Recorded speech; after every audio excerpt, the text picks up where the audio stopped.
A man falls over the edge of a cliff, tumbling to near certain death. As he's falling, however, he manages to grab onto a tree that's growing out of the side of the cliff. So there he is, hanging, only 15 feet from the top of the cliff, but a good 200 feet from the ground below. Uncertain of what more he can do at this point, he looks up and cries for help. "Is there anybody up there?" To his astonishment, a gentle yet booming voice, which he assumed could only be that of God, emanates from above with a reply for him. "Let go." The man glances down again at the 200-foot drop below him, then looks up once more and cries out, "Is there anybody else up there?"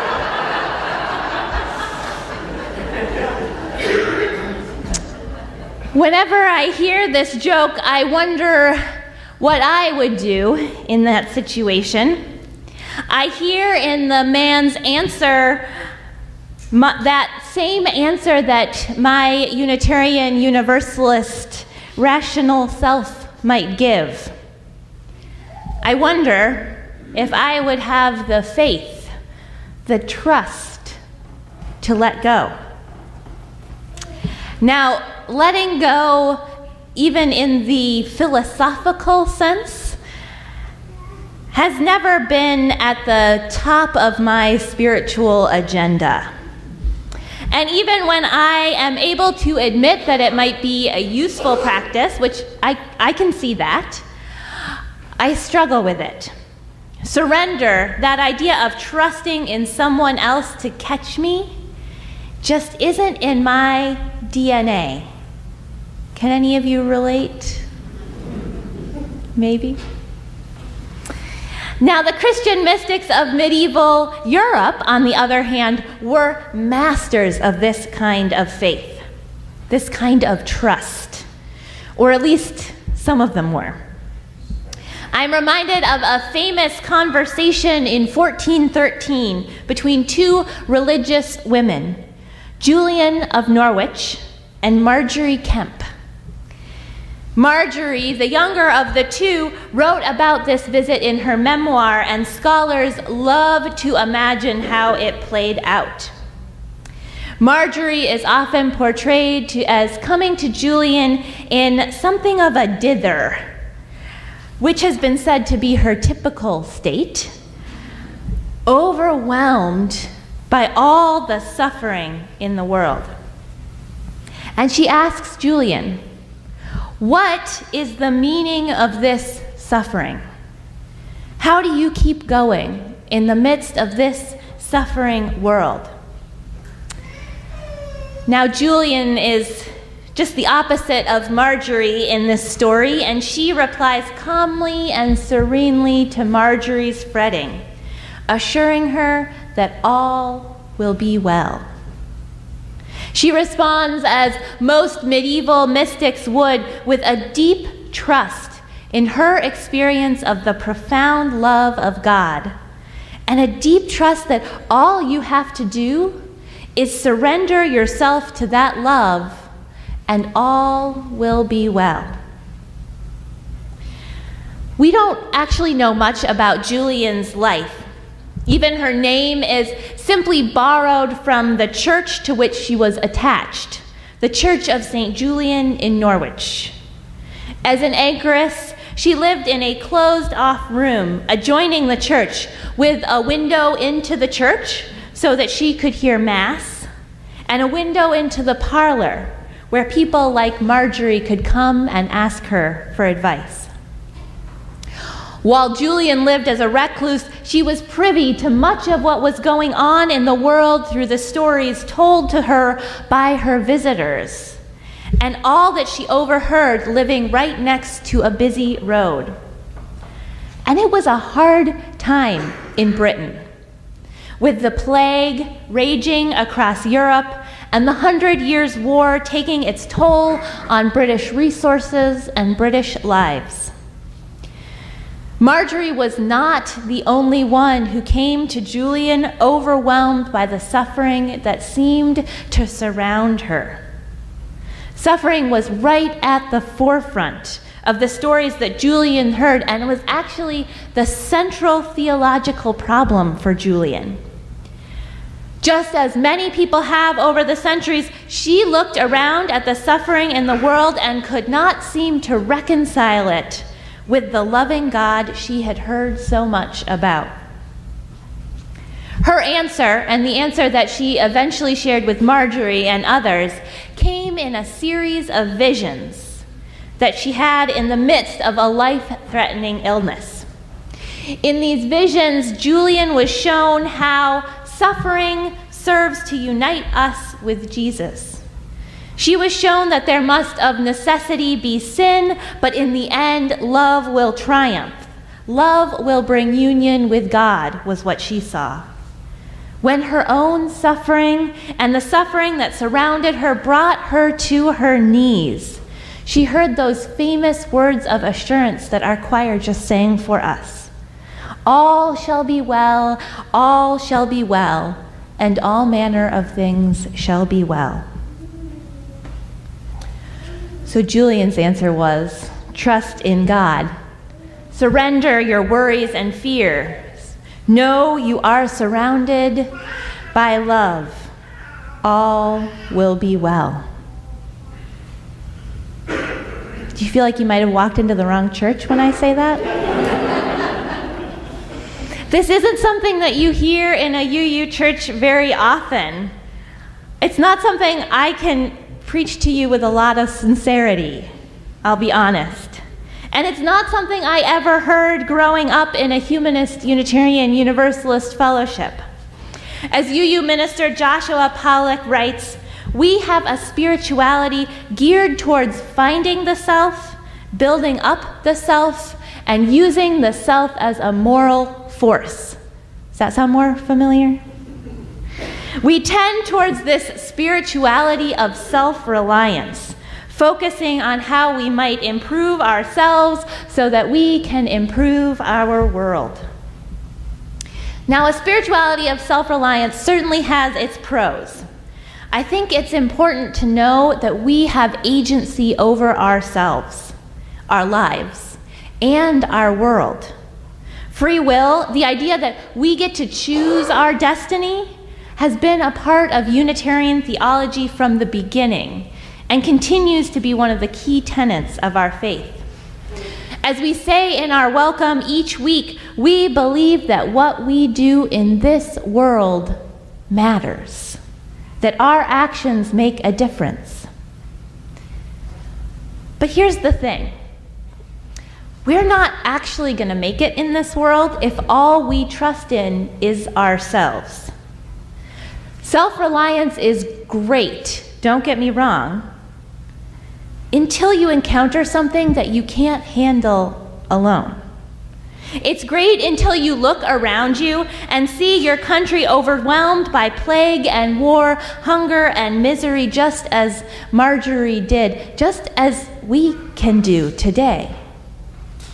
It's great until you look around and the suffering you see brings you to your knees and you're not sure how you can go on. It's great until you get to a place where self-reliance just isn't enough. I know I've been there. Can you think of a time you have been there? Maybe you're there right now. So then what? If you were that man hanging on the ledge, if you were Marjorie surrounded by suffering, would you let go just because some voice told you to? Some of you shaking your heads there. It's hard. It's hard to surrender. It's hard to let go of the notion that we should be able to fix it, that we should be able to do it alone. And perhaps most of all, it's hard to trust that there's going to be something or someone to catch you if you do let go. For me, I know this difficulty with surrender comes from a place of not knowing. So who is it that I'm supposed to surrender myself to? Who am I trusting is going to catch me? And how do I know? What is it that's rational or reasonable about trusting in this way? Now, the honest answer is very little, which is indeed the very point that Julian and other mystics have sought to make over the years. The way of the mystic is not about reason or rationality. It's about what you can know in your head, not about what you can know in your head, not about that, but what you can experience and feel in your heart. Did you feel something when we did that heart meditation today? Could you feel that warmth? Surrendering in the way the mystics teach is not the same as surrendering in a battle. It's not an admission of failure or giving up on what you care about.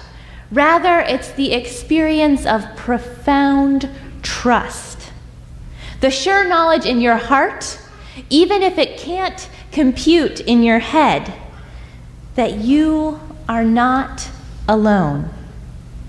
It's the experience of being held, of trusting in someone or something else. When Julian tells us that all shall be well, I think that she speaks not of an end to suffering, but of the surety that we do not suffer alone. That we are held in our suffering, in our worry, in our fear, in our pain. There are many traditions that preach a similar course of action, this surrendering, as we heard in that Buddhist prayer from our words for reflection. No matter what befalls, no matter what you become, love awaits you always. Or as Rebecca Parker wrote in the hymn that we sang earlier, there is a love holding us. We rest in that love. It is our universalist theology to believe in that love, to believe, to trust that there is a love that awaits all of us. So what does it take for us to trust that there is a love that holds us? What does it take to have faith that love awaits us always? To know that there's a community of people who might catch us if we fall. If we go the way of the mystic, then what it takes is experiencing that love. You can't trust something you've never experienced. You can agree with that, right? This doesn't mean that you need to fall to your knees overwhelmed with suffering before you can trust in that love. Researcher and storyteller Brené Brown tells us that trust is actually built in very small moments. When she asked people why they trusted another person, they named small things.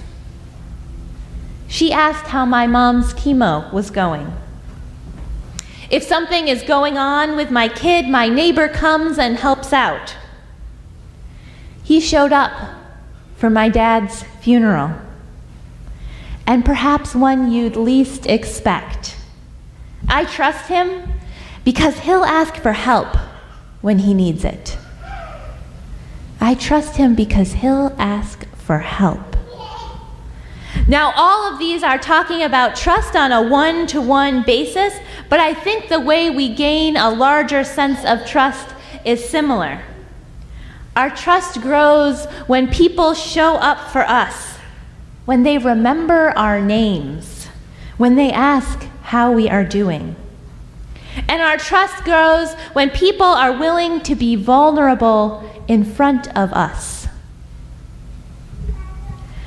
We rarely tell those stories of the times when we have fallen to our knees, overwhelmed by our own suffering or the suffering of the world. We don't even tell the stories of falling apart, overwhelmed by the realities of everyday life.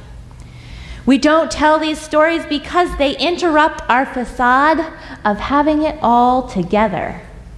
And we like people to think we have it all together. Let me tell you, we don't.